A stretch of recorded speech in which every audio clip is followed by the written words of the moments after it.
ఆంధ్రప్రదేశ్ రాష్ట్రం ఇప్పుడు డిజిటల్ విప్లవం వైపు మరింత ముందుకు అడుగుపెట్టింది. రాష్ట్రంలోని మారుమూల అతి దూర గ్రామాల వరకు అత్యాధునిక ఫైబర్ ఇంటర్నెట్ కనెక్టివిటీని తీసుకురావడానికి ఆంధ్రప్రదేశ్ ప్రభుత్వం మరియు భారత్ నెట్ మధ్య కీలక ఒప్పందం పూర్తయింది. ఈ ఒప్పందం ద్వారా రాష్ట్రంలోని మొత్తం 13,426 పంచాయతీలకు పూర్తి స్థాయిలో డిజిటల్ సేవలు అందించడం లక్ష్యంగా పెట్టుకున్నారు. ఈ కార్యక్రమానికి ముఖ్యంగా ముఖ్యమంత్రి చంద్రబాబు నాయుడు మరియు కేంద్ర మంత్రి జ్యోతిరాదిత్య సింధియా హాజరయ్యారు. సంతకాలు MOUపై అమలు చేయబడ్డాయి. ఈ ఒప్పందం ప్రకారం భారత్ నెట్ రాష్ట్రంలోని అన్ని గ్రామీణ ప్రాంతాల వరకు విస్తరించబడుతుంది. అందరికీ ఇంటర్నెట్ సౌలభ్యం కల్పించబడుతుంది. కేంద్ర ప్రభుత్వ లక్ష్యం ప్రకారం దేశవ్యాప్తంగా 5 లక్షల గ్రామాలకు ఫైబర్ కనెక్షన్లను అందించడం ఉద్దేశం. ఆంధ్రప్రదేశ్లో ఈ ప్రాజెక్ట్ కోసం కేంద్రం 2,432 కోట్ల రూపాయలు విడుదల చేయడానికి అంగీకరించింది.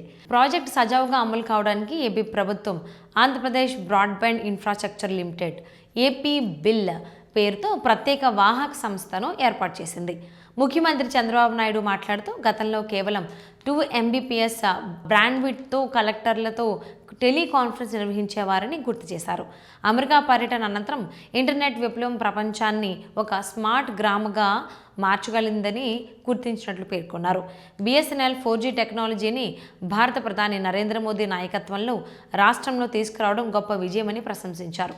ప్రస్తుత ప్రభుత్వం ఆర్టిఫిషియల్ ఇంటెలిజెన్స్ పైన ప్రత్యేక దృష్టి పెట్టినట్లు, ఏపీ ప్రభుత్వం ఇప్పటికే 970 సేవలను వాట్సాప్ గవర్నెన్స్ ద్వారా అందిస్తున్నట్లు చెప్పారు.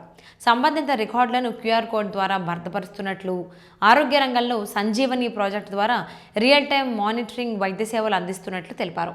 చంద్రబాబు నాయుడు మాట్లాడుతూ drone technology, green energy, space technology, semiconductors, robotics వంటి రంగాల్లో యువతకు అద్భుతమైన అవకాశాలు ఉన్నాయని, ఏపీలో ప్రతి ఫ్యామిలీ AIను ఉపయోగించుకునేలా ఉండాలని చెప్పారు.